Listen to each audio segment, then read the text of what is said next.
Kemudian hak korban yang lain, penanganan secara khusus berkaitan dengan kerahasiaan korban.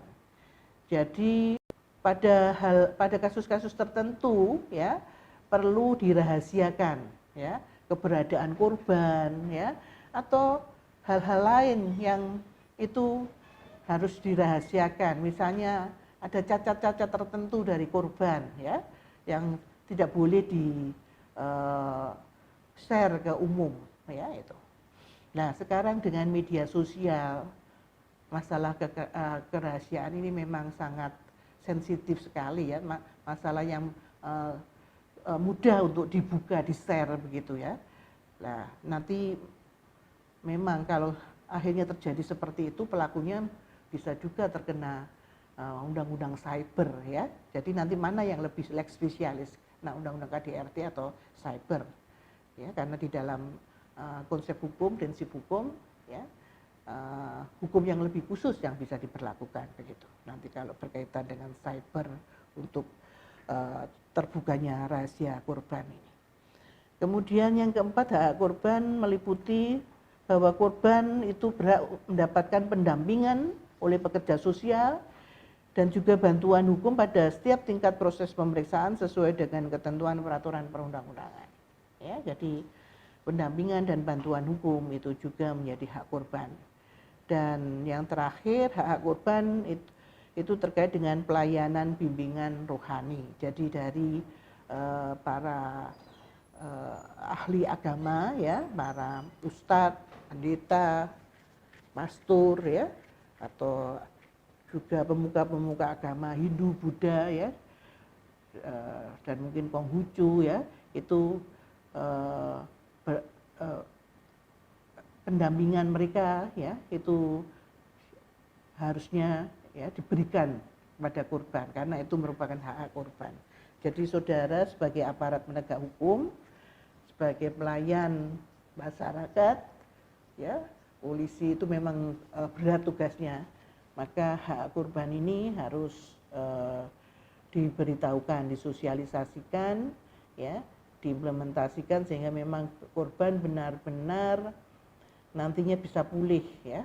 Jangan sampai trauma akibat KDRT. Ya, kemudian mekanisme perlindungan ini ada macam-macam. Yang pertama, bentuk perlindungan sementara. Perlindungan ini adalah perlindungan yang langsung diberikan polisi ya, jadi pihak saudara sebagai polisi dan atau lembaga sosial atau pihak lain sebelum dikeluarkan penetapan perintah perlindungan oleh pengadilan. Ya. Dalam hal ini polisi wajib memberi perlindungan dalam waktu 1x24 jam sejak mengetahui atau menerima laporan adanya kasus KDRT. Perlindungan sementara ini diberikan paling lama 7 hari sejak korban diterima atau ditangani. Yang kedua, bentuk perintah perlindungan. Penetapan yaitu penetapan yang dikeluarkan oleh pengadilan untuk memberikan perlindungan terhadap korban. Kemudian polisi wajib meminta penetapan ini dari pengadilan 1x24 jam dari sejak perlindungan sementara kepada korban. Selain oleh polisi, penetapan perintah perlindungan juga dapat dimintakan korban, keluarga korban, teman korban, relawan pendamping atau pembimbing rohani. Jadi bukan hanya korban saja yang dilindungi ya, tapi juga keluarga korban, teman korban, relawan pendamping, pembimbing rohani itu juga berhak mendapatkan perlindungan. Penetapan ini dapat diberikan paling lama 1 tahun dan dapat diperpanjang. Itu norma yang ada di dalam Undang-Undang KDRT. Jadi hak perlindungan itu ya harusnya diberikan pada korban. Dan itu ada jangka waktunya dan jangka waktunya juga bisa diperpanjang. Ya, di dalam pasal 13 Undang-Undang KDRT disebutkan bahwa bentuk-bentuk perlindungan diberikan pemerintah dan juga pemerintah daerah. Jadi pemerintah pusat dan pemerintah daerah. Itu bisa berupa ruang pelayanan khusus RPK yang berada di kantor kepolisian. Adanya RPK dapat memberikan kenyamanan dan keamanan bagi korban untuk melapor. biasanya aparat yang bertugas di ruang pelayanan khusus ini adalah perempuan. Jika tidak dapat dimintakan aparat perempuan. Ya, saudara, karena biasanya korban dari KDRT adalah perempuan dan anak, khususnya anak perempuan, maka di ruang pelayanan khusus yang ada di kepolisian itu diupayakan ada petugas perempuan atau aparat kepolisian yang perempuan. Ya, mengapa perempuan? Ya, kita semua sudah tahu bahwa diharapkan dari seorang perempuan itu care, ya, sifat care-nya begitu telaten, begitu perhatian, ya, sehingga bisa mengurangi beban korban, ya, bisa membantu korban untuk bisa curhat, ya, untuk lebih supaya akibat dari kekerasan fisik, psikis, sosial dan penelantaran itu, ya, bisa lebih cepat ditanggulangi, ya, karena mereka bisa berkomunikasi di ruang pelayan khusus itu dengan aparat atau petugas yang perempuan. Kemudian juga disediakan aparat tenaga kesehatan, pekerja sosial dan pembimbing rohani, ya, menurut penormaan di dalam pasal 13 KDRT, dan juga perlindungan bagi pendamping, saksi, keluarga dan teman korban. Ya, dalam hal ini tenaga kesehatan diwajibkan untuk memeriksa kesehatan korban serta membuat laporan tertulis hasil pemeriksaan terhadap korban dan visum e repertum atau surat keterangan medis legal, ya, atas permintaan penyidik kepolisian. Ya, mungkin saudara melihat di televisi atau membaca di surat kabar rekan-rekan saudara di Jakarta yang menangani kasus Angel Ilga yang mantan istrinya Haji Roma Irama dan terakhir kawin dengan Vicky itu, ya. Itu kan karena Vicky itu menggerbek rumahnya di mana Angel Ilga dengan seorang laki-laki di situ. Angel Ilga tampaknya sudah tahu, ya, bahwa nanti ya ini masalah visum e repertum. Nanti kalau sampai dia dituduh begitu, ya, maka dia minta visum e repertum ke dokter, ya. Nah, sekarang visum e repertum itu yang yang sah itu sebetulnya apakah korbannya sendiri minta, ya, divisum atau itu seharusnya petugas yang minta visum e repertum, ya, pada dokter yang ditunjuk atau setiap dokter, ya, itu berhak untuk memberikan visum e repertum, ya. Ya, itu masalah yang saudara harus dalami sehingga sesuai dengan kewenangan saudara, ya. Kemudian di dalam penormaan undang-undang ini disebutkan juga bahwa tenaga kesehatan wajib memulihkan dan merehabilitasi kesehatan korban apabila korban mengalami penderitaan fisik. Ya, saya beri tanda tanya ini. Dan seharusnya tidak hanya penderitaan fisik, ya, karena kekerasannya tadi kan kekerasan fisik, psikis, seksual dan penelantaran rumah tangga. Jadi pemulihannya juga akibat dari keempat bentuk itu, ya. Jadi penderitaan-penderitaan dari bentuk-bentuk kekerasan tersebut seharusnya juga wajib direhabilitasi.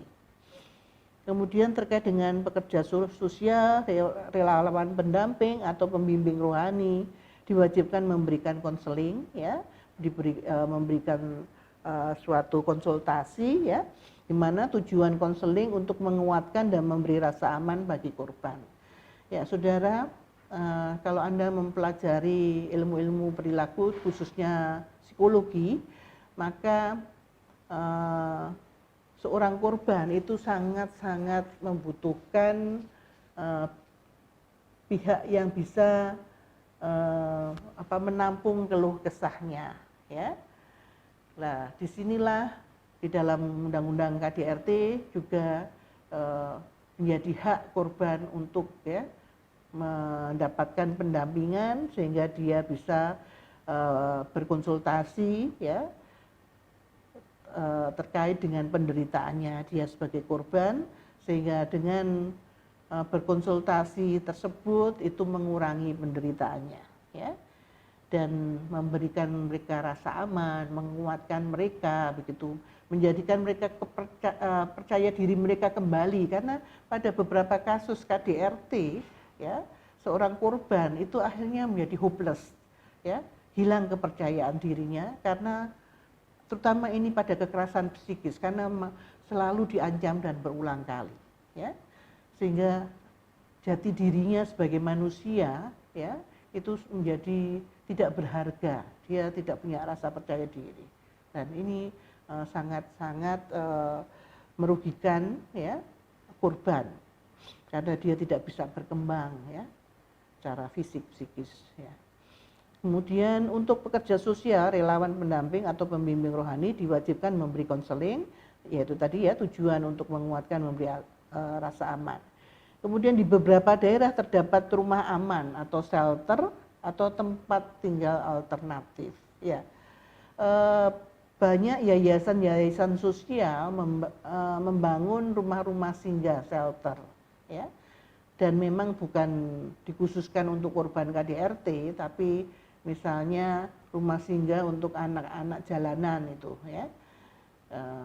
Kalau di negara-negara yang sejahtera bahkan lebih banyak lagi shelter-shelter, rumah-rumah penampungan ya untuk korban-korban kejahatan, terutama kejahatan kekerasan ya, dan juga fasilitasnya tentunya kalau di negara yang lebih sejahtera itu fasilitasnya menjadi lebih baik. Nah, disinilah di Indonesia ya, meskipun sudah diamanatkan oleh Undang-Undang Penghapusan KDRT bahwa pemerintah pusat maupun pemerintah daerah harus menyelenggarakan tempat yang disebut shelter itu ya, tempat persinggahan itu ya, sebelum kasusnya selesai diputus oleh pengadilan, mereka bisa bertempat tinggal di tempat situ, diamankan ya.